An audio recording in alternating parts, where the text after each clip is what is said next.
Hello વિદ્યાર્થી મિત્રો, મારું નામ છે કનેર કિંજલ અને આજે આપણે કોઈ એક વિદ્યુત ભારિત તાર જે છે એ આઈ વિદ્યુત પ્રવાહ ધારિત જે તાર છે એ તાર દ્વારા એના દૂરના અંતરે કોઈ એક બિંદુ આપેલું હોય તો એના ઉપર આપણે ચુંબકીય ક્ષેત્ર કઈ રીતે લાગુ પડશે તો એના માટેનું સૂત્ર મેળવવાનું છે કે આઈ વિદ્યુત પ્રવાહ ધારિત કોઈ સળિયો હોય અને એ સળિયાથી દૂર કોઈ આર અંતરે ધારો કે કોઈ બિંદુ આપેલું હોય તો એ બિંદુ ઉપર ચુંબકીય ક્ષેત્ર કઈ રીતે લાગે છે તો એના માટે એ સૂત્ર જે ચુંબકીય ક્ષેત્રનું સૂત્ર છે એ આપણે બાયો સાવર્ટ નામના વૈજ્ઞાનિકે આપ્યું અને એ જે સૂત્ર છે એને આપણે બાયો સાવર્ટનો નિયમ તરીકે ઓળખીએ છીએ, બરાબર. તો એના માટે બાયો સાવર્ટનો નિયમ જે છે એ આપણે અહીંયા ચુંબકીય ક્ષેત્ર જે મેળવવાનું છે એના માટે ખૂબ જ અગત્યનો નિયમ છે. તો આપણે અહીંયા શરૂઆત કરીએ કે એ કઈ રીતે લેવામાં આવે છે. પહેલાં તો અહીંયા તમે આકૃતિમાં જુઓ એ પ્રમાણે અહીંયા એક્સ અને વાય તમને એક આઈ વિદ્યુત પ્રવાહ ધારિત એક તમને તાર આપેલો છે. કેટલો? આઈ વિદ્યુત પ્રવાહ કઈ રીતે પસાર થાય છે અહીંયાથી થઈને આ બાજુ. તો આઈ વિદ્યુત પ્રવાહ ધારિત એક તાર છે. એ તારના અંદર આપણે એક નાનો ખંડ વિચારી દઈએ, કારણ કે આપણે બધા સળિયાનું તો આખું લઈ ના શકીએ. એટલા માટે શું કરીએ, આપણે એક નાનો એક ડીએલ ખંડ લઈ લઈએ. જેમ કે અહીંયાથી અહીંયા સુધીનો આપણે એક નાનો ડીએલ ખંડ લઈ લીધો છે. તો આ ડીએલ ખંડ છે તો એ ખંડ છે તો ખંડથી દૂર આર જેટલા અંતરે કોઈ એક પી બિંદુ આવેલું છે. તો આ ખંડથી આ પી બિંદુ ઉપર કેટલું ચુંબકીય ક્ષેત્ર લાગે છે એનું સૂત્ર આપણે મેળવવાનું છે. તો અહીંયા ડીએલ ખંડ લીધેલો છે આપણે. તો ડીએલ ખંડ છે તો હંમેશા એની દિશા કઈ બાજુ હશે? ખંડની દિશા કઈ બાજુ હશે?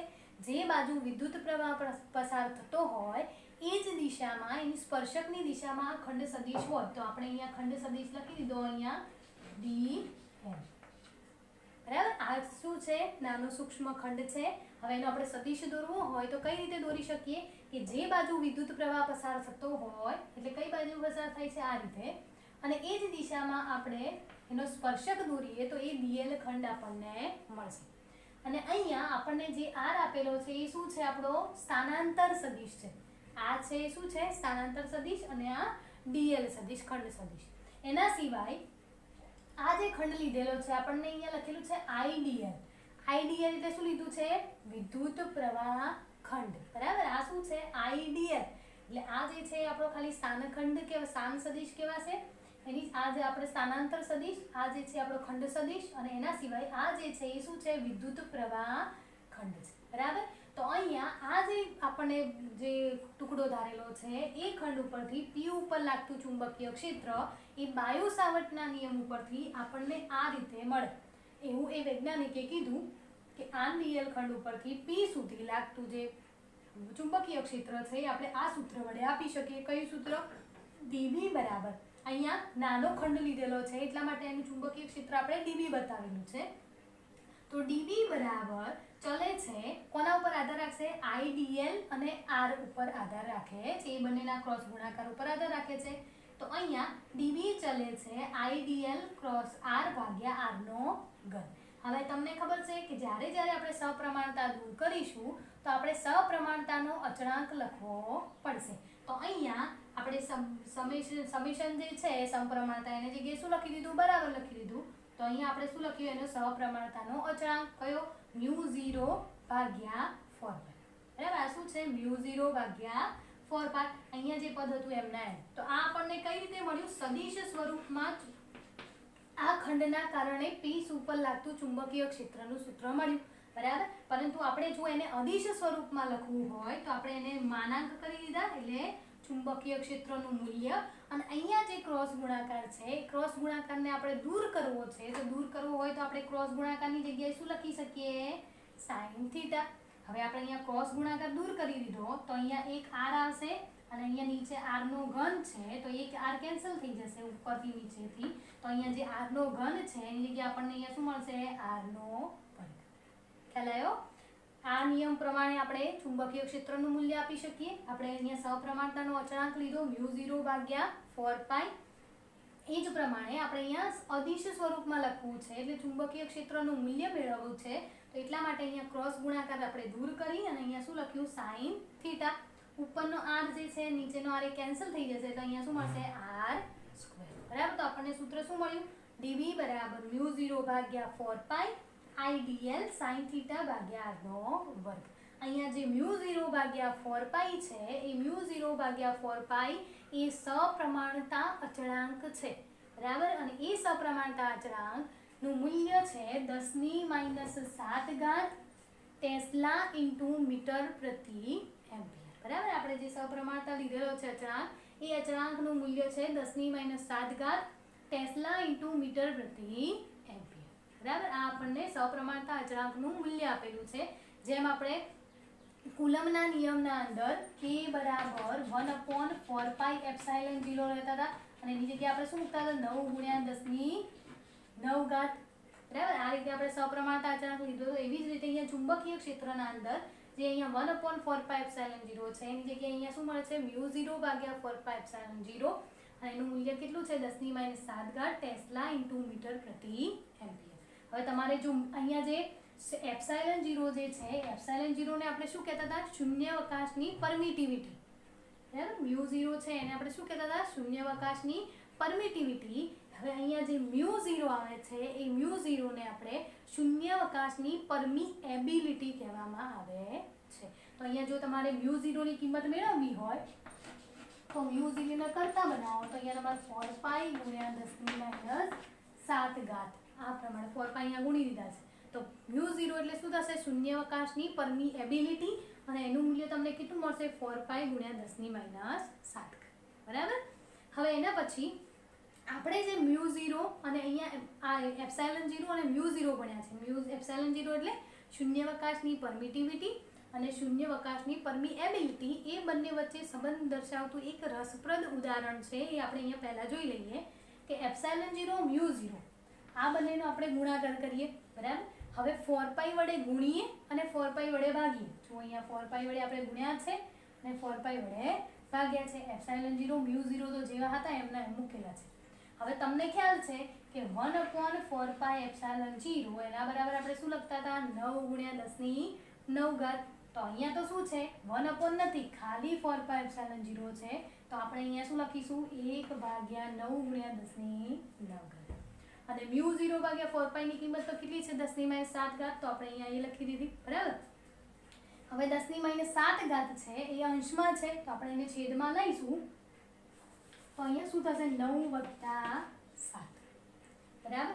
9 + 7 કેટલી થશે 16. તો 9 × 10⁻16 થાય, બરાબર. પરંતુ આપણે એને વર્ગ કરી લખી દઈએ. જો 3 નો વર્ગ એટલે 3 × 3 એટલે કેટલા થશે 9 અને 8 × 2 16 એટલે આ 16 થઈ ગઈ, બરાબર. એના વર્ગમાં રૂપે લખેલું છે. અને આ જે મૂલ્ય તમને મળે છે 3 × 10⁸, એ તમને ખ્યાલ હશે કે શૂન્યાવકાશમાં પ્રકાશની ઝડપ છે.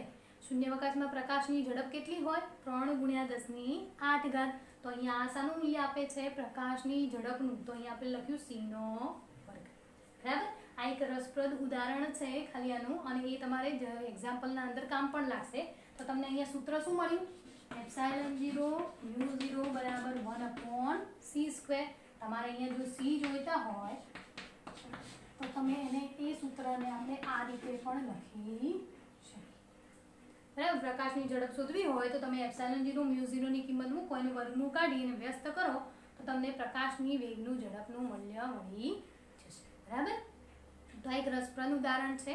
હવે પાછા આપણે બાયો-સાવર્ટના નિયમ ઉપર આવી જઈએ. તો આપણે એનું સૂત્ર લખ્યું, એનો સપ્રમાણતાનો અચળાંક જોયો. હવે આપણે જે પહેલા ચેપ્ટરના અંદર કુલમનો નિયમ ભણ્યા હતા એ અને આ જે અહીંયા બાયો-સાવર્ટનો નિયમ છે તો એ બંને વચ્ચે કેટલીક સામ્યતાઓ અને કેટલીક વિષમતાઓ છે. તો આપણે એ જોઈએ કે બંનેમાં સરખું શું છે અને બંને અલગ કઈ રીતે છે.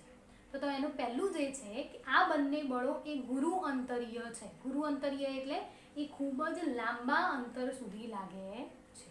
કુલમનો નિયમ પણ લાંબા અંતર સુધી લાગે છે અને આ જે બાયો-સાવર્ટનો નિયમ છે એ પણ લાંબા અંતર સુધી લાગે છે. એટલે બંને બળો કેવા છે ગુરુ અંતરીય છે. અને બંને બળોના અંદર ભાગાકારમાં શું આવે છે r². એટલે કુલમનો નિયમ અને બાયો-સાવર્ટનો નિયમ જે છે એ અંતરના વર્ગના વ્યસ્ત પ્રમાણમાં છે. કારણ કે કુલમનો નિયમ આપણે શું લખતા હતા F Q1 Q2 ભાગ્યા r², આ રીતે લખતા હતા ને. તો અહીંયા ભાગાકારમાં શું આવે છે આંતરના વર્ગના વ્યસ્ત પ્રમાણમાં છે. એવી જ રીતે ચુંબકીય ક્ષેત્ર પણ અંતરના વર્ગના વ્યસ્ત પ્રમાણમાં છે. તો આ થઈ એની સામ્યતાઓ. હવે વિષમતાઓ કેટલી છે તો કે જો ચુંબકીય જે વિદ્યુત ક્ષેત્ર જે છે એ વિદ્યુત ક્ષેત્ર અદિશ ઉદ્ગમ દ્વારા લાગે છે. કેમ અદિશ ઉદ્ગમ? એટલે આગળ વિદ્યુત ક્ષેત્ર કોના દ્વારા મળે આપણને? વિદ્યુતભાર મળે. પ્લસ ક્યુ અથવા તો માઇનસ ક્યુ વિદ્યુતભાર હોય તો એના દ્વારા આપણને વિદ્યુત ક્ષેત્ર મળે. તો વિદ્યુત ક્ષેત્ર છે એ કેવા? અદિશ ઉદ્ગમ દ્વારા મળે છે. જ્યારે જે બાયો સાવર્ટના નિયમો પરથી જે ચુંબકીય ક્ષેત્ર મળે છે એ આઈડીએલ અને આર, આ બંને વડે આ જે સદિશ ઉદ્ગમ છે, વિદ્યુત ક્ષેત્ર છે એ કોના દ્વારા મળે છે? અદિશ ઉદ્ગમ એટલે કે વિદ્યુતભાર દ્વારા મળે છે. જ્યારે ચુંબકીય ક્ષેત્ર છે એ સદિશ ઉદ્ગમ આઈડીએલ દ્વારા મળે છે. જુઓ તમે, આપણે શું લખ્યું છે અહીંયા? સદિશ લખ્યું છે. એટલે કે ચુંબકીય ક્ષેત્ર એ કેવા? સદિશ ઉદ્ગમ દ્વારા આપણને મળે છે. તો આ થઈ બે અલગ વિષમતાઓ એની. એના પછી બીજું જે છે, ચુંબકીય ક્ષેત્ર વિદ્યુત ક્ષેત્ર છે એ કઈ દિશામાં લાગે? વિદ્યુત ક્ષેત્ર છે એ એના સ્થાનાંતર સદિશની દિશામાં લાગે. જેમ કે અહીંયા કોઈ એક દૂર વિદ્યુતભાર આવેલો હોય અને આપણે ત્યાંથી ગણવું હોય તો આપણને વિદ્યુત જે ક્ષેત્ર છે એ પણ આપણને એના સ્થાનાંતર સદિશની દિશામાં જ લાગે. બરાબર? જ્યારે જે ચુંબકીય ક્ષેત્ર છે એ ચુંબકીય ક્ષેત્ર આ ડીએલ અને આર દ્વારા બનતું જે સમતલ છે, જે આ સમતલ બને છે એ સમતલની લંબ દિશામાં હોય, અંદરની તરફ અથવા તો બહારની તરફ. ખાસ સમજો, જે કુલમ્બનો નિયમ છે એના ઉપરથી આપણે વિદ્યુત ક્ષેત્ર ભણતા હતા. વિદ્યુત ક્ષેત્ર કઈ રીતે હતા? ધન વિદ્યુતભાર હોય તો એની અંદરની તરફ દાખલ થતી હોય એ રીતે, અને ઋણ વિદ્યુતભાર હોય તો બહારની તરફ જતી હોય એ રીતે. તો આપણને કુલમ્બના નિયમ ઉપરથી જે વિદ્યુત ક્ષેત્ર છે એ હંમેશા એની સ્થાનાંતરની દિશામાં મળે, કે જે દિશામાં એનો સ્થાનાંતર સદિશ હોય એ દિશામાં આપણને વિદ્યુત ક્ષેત્ર મળે. બરાબર? પરંતુ જે ચુંબકીય ક્ષેત્ર છે એ ચુંબકીય ક્ષેત્ર ડીએલ અને આર દ્વારા બનતું જે સમતલ છે એ સમતલને લંબ દિશામાં હશે. જેમ કે આપણે આકૃતિના અંદર જોઈએ તો આ ડીએલ છે, આ આર છે, તો એના દ્વારા આપણને શું મળે છે? આ સમતલ મળે છે. તો આ સમતલને લંબ તરફ એટલે કાં તો અંદરની તરફ હશે કાં તો એ બહારની તરફ હશે. બરાબર? તો આ પ્રમાણે એની દિશા આપણે મેળવી શકીએ છીએ. હવે તમને ખ્યાલ આવે, અહીંયા જોશો કે આપણે એની દિશા કઈ રીતે મેળવી શકીએ. ધારો કે આપણે આ કિસ્સો લઈ લઈએ અને આ કિસ્સાના અંદર આપણે ચુંબકીય ક્ષેત્રની દિશા જોવી છે, તો કે આ દિશા કઈ દિશામાં, અંદરની તરફ છે કે બહારની તરફ છે? તો એના માટે આપણે સ્ક્રૂના નિયમનો ઉપયોગ કરવામાં આવે છે. બરાબર? તો કઈ રીતે સ્ક્રૂનો નિયમ? તો જુઓ, જ્યારે સ્ક્રૂને આપણે આ રીતે ફેરવીશું એટલે સ્ક્રૂ ક્યાં જશે? અંદરની તરફ જશે. અને જ્યારે સ્ક્રૂને આપણે બહારની તરફ ફેરવીશું, આ રીતે ફેરવીશું એટલે સ્ક્રૂ કઈ બાજુ આવશે? બહારની તરફ. બરાબર? ખ્યાલ આવી ગયો? હવે આપણે સ્ક્રૂને કઈ રીતે ફેરવવાનો? તો ડીએલ સદિશથી આર સદિશ તરફ આપણે સ્ક્રૂને ફેરવવાનો. બરાબર? તો અહીંયા ડીએલ સદિશ ક્યાં છે? આ બાજુ. આર સદિશ ક્યાં છે? આ બાજુ. તો આપણે સ્ક્રૂ અહીંયા મૂકવાનો અને એ સ્ક્રૂને ડીએલ થી લઈને આર પર તરફ ફેરવવાનો. આ રીતે ગોળ ડીએલ થી લઈને આર તરફ આ રીતે ફેરવવાનો. તો સ્ક્રૂ કઈ દિશામાં જશે? અંદરની તરફ. અને અંદરની તરફ જાય તો અહીંયા પી બિંદુ આગળ ચુંબકીય ક્ષેત્ર એ પૃષ્ઠની અંદરની તરફ જતું હોય એવું લાગે. હવે એની જગ્યાએ ધારો કે આપણે ડીએલ સદિશ છે આ બાજુ હોય અને આર સદિશ છે આ બાજુ હોય, તો હવે આપણને ચુંબકીય ક્ષેત્ર કઈ રીતે મળશે? તો જુઓ, હવે આપણે સ્ક્રૂને કઈ રીતે ફેરવવાનું? ડીએલ થી લઈને આર સુધી. એટલે આપણે હવે સ્ક્રૂને કઈ રીતે ફેરવીશું? આ રીતે. બરાબર? જો આ રીતે ફેરવીશું તો સ્ક્રૂ કઈ બાજુ આવે છે? બહારની તરફ. તો અહીંયા ચુંબકીય ક્ષેત્ર એ પૃષ્ઠની બહારની તરફ હશે. ખ્યાલ આવી ગયો? જે પૃષ્ઠ જે આખું સમતલ બને છે એ સમતલની લંબ દિશામાં હશે, પણ અંદરની તરફ છે બહારની તરફ છે એ શોધવા માટે આપણે સ્ક્રૂના નિયમનો ઉપયોગ કરીશું. અને સ્ક્રૂને કઈ રીતે ફેરવવાનો? તો ડીએલ સદિશથી આર સદિશ તરફ ફેરવવાનો. જો સ્ક્રૂ અંદરની તરફ જશે તો એની દિશા અંદરની તરફ હશે ચુંબકીય ક્ષેત્રની, અને જો બહારની તરફ હશે તો ચુંબકીય ક્ષેત્રની દિશા બહારની તરફ હશે. બરાબર? તો આ થઈ ગઈ એની બીજી અસમતા. હવે એના પછી આપણે ત્રીજી જોઈએ. તો ત્રીજીની અંદર શું છે કે ચુંબકીય ક્ષેત્ર છે એ ક્યાંય ખૂણા ઉપર આધાર રાખતો નથી. એટલે એના અંદર ક્યાંય ખૂણો આવતો નથી. જુઓ, અંદર થીટાનું મૂલ્ય ક્યાંય છે નહીં. એટલે જે વિદ્યુત ક્ષેત્ર છે એ ખૂણા ઉપર આધાર રાખતું નથી, જ્યારે જે ચુંબકીય ક્ષેત્ર છે એ ખૂણા ઉપર આધાર રાખે છે, કારણ કે એના સૂત્રના અંદર થીટા આવે છે. એટલે અહીંયા ખૂણાના ઉપર આધાર રાખે છે. બરાબર. તો આ એની થઈ ત્રીજી અસમતા. હવે ધારો કે આ ખૂણા ઉપર આધાર રાખે છે, તો ધારો કે આપણને અહીંયા પી બિંદુ આપેલું છે, બરાબર. પરંતુ આ જો પી બિંદુ એ ક્યાંક અહીંયા કે અહીંયા હોત તો શું થાત, બરાબર. ખૂણા ઉપર આધાર રાખે છે એના માટેનું એક ઉદાહરણ છે કે જો ધારો કે પી બિંદુ આપણને અહીંયા આપેલું છે, પરંતુ ધારો કે આપણે ડીએલ ખંડની દિશામાં કોઈ એક પી બિંદુ લઈ લઈએ તો શું થશે, તો જુઓ અહીંયા આ બંને વચ્ચેનો આપણે ખૂણો લઈએ છીએ થીટા. અહીંયા તો આપણને થીટા ખૂણો મળી ગયો, બરાબર. પણ ધારો કે પી બિંદુ અહીંયા હોત તો આપણને સ્થાનાંતર સદિશ પણ અહીંયા મળત, તો બંને વચ્ચેનો ખૂણો શું થઈ ગયો, થીટા બરાબર 0, બરાબર. સ્થાનાંતર સદિશ પણ ઉપરની દિશામાં છે, પી બિંદુ પણ એ બાજુ છે, તો બંનેનો ખૂણો સમાન થઈ દિશા, તો થીટા કેટલો મળ્યો 0.